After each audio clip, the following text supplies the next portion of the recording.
Welcome to BizTech's Asia Pacific Cybersecurity Show. Every week, we update the region on the latest trends and threats and incidences to help you protect yourselves better. And today, as always, we have Benjamin Ang, Head of Cyber and Homeland Defence at the Centre of Excellence for National Security at NTU as our guest today. Ben, welcome to the show. Hey, thanks, Brian. Now, Ben, for a start, we start with news that there was a data breach in Tasmania in a school in Australia where school children's information was among 16,000 documents that were leaked on the dark web. But Ben, I'm puzzled. Why would someone want to steal data from a school in Tasmania? Seems kind of left field. Hey, sad to say, there are two things I could think of. One is predators. Predators want information on kids because they want to know how to find them, how to locate them, where they might be at a particular day or time of day. So that's why it's going on the dark web. That's very sad, but true. And number two is some of them maybe have high-value parents, high net worth parents or parents in classified roles. You know, their parents may have very secure systems and how they secure themselves, but if your kid is information is in a school, you know, that's not within your control as a parent. And that's interesting. So this is again then a warning to schools to really up their games to protect themselves from security breaches. Oh yes, and ministries of education, please fund their cybersecurity as well. Now, Ben, on that note also, I think the telcos are helping us. They are helping their subscribers to up our individual protection. What are they doing? And here we're going to zoom in on the Singapore telcos, Singtel, StarHub, and M1. Well, Singapore telcos have been all putting in filters on the networks so that they can block blacklisted sites and blacklisted contacts. So when you actually have email coming in, there's usually a address where it came from, and also the phrase in the title tends to give something away. So they've been using filters. Some of these filters have gone through big data to find suspicious phrases and blacklisted addresses, and then to block them. And also IP addresses, even if the address changed, the IP address where it came from. Okay, so that's really going to help us as individuals protect ourselves better as subscribers of M1 or StarHub or Singtel. But we still have responsibility, right? Because they can't block every single thing. And there's going to be something that gets through. It's important to have them, otherwise we'll be flooded. But we still have to be alert and don't assume that everything that comes through then is safe.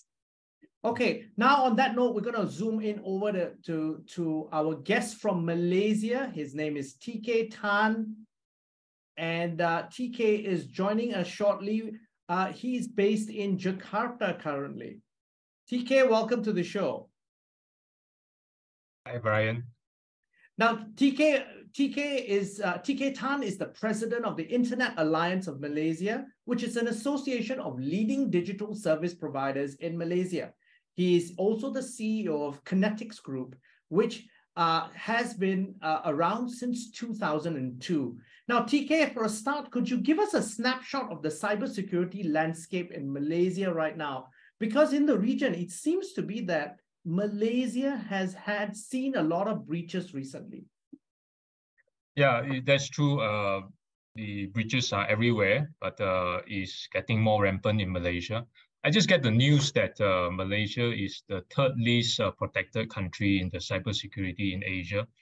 It's actually a study that conducted by a UK-based Reboot Digital PR Services that has actually ranked Malaysia third because of the number of phishing sites and malware hosting sites that is hosted in Malaysia.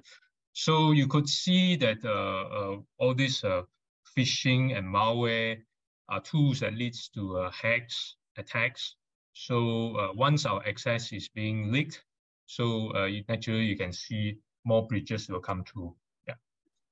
Now, TK, your group, your Internet Alliance, is basically made up of a whole lot of organizations that focus on technology and particularly in cybersecurity. What are some of the key things that you're telling your clients to do to protect themselves better? Yeah, it boils down to, of course, various, I mean, depending on the size of the clients, of course, the larger ones could afford to hire their internal IT workers and as well as to hire consultants to protect them.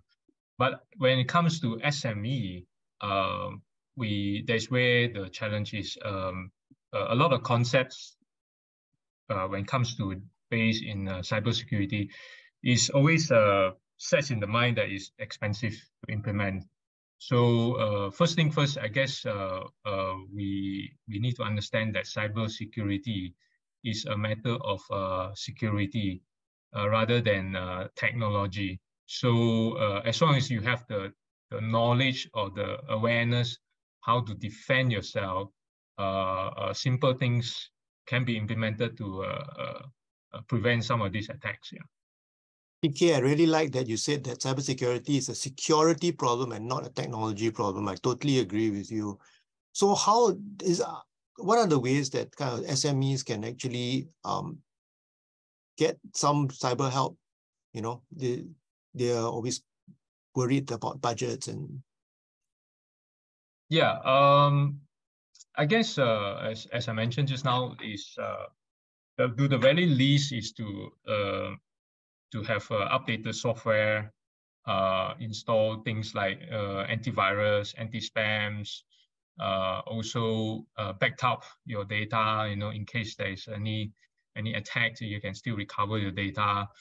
And constantly scans your system, your network, and as well as, you know, you protect yourself. You also do not want your own website has been infected with a virus as well as malware. And so you constantly need to scan whatever you publish on the web. And as well as not to serve sites that is without SSL. So, you know, your data get leaked. And last thing but not least is always check before you click and invest in social engineering awareness class for all your employees, because most of the attack comes through a simple thing like, you know, click on the emails and leads you to the sites, and eventually your access get compromised. Yeah. Now, on that note, TK and Ben, thank you very much for coming on the show. That's it for this week's Apex Cybersecurity Show. Now, we've been speaking to Benjamin Ang, Head at Cyber and Homeland Defence at the Centre of Excellence for National Security at NTU, as well as TK Tan, the President of the Internet Alliance of Malaysia. I'm Brian Fernandez, and this interview will be on our website, www.biztech.asia, as well as our social media platforms. It'll also be on our syndication partners, TV stations, radio stations, and websites. Thanks a lot for tuning in.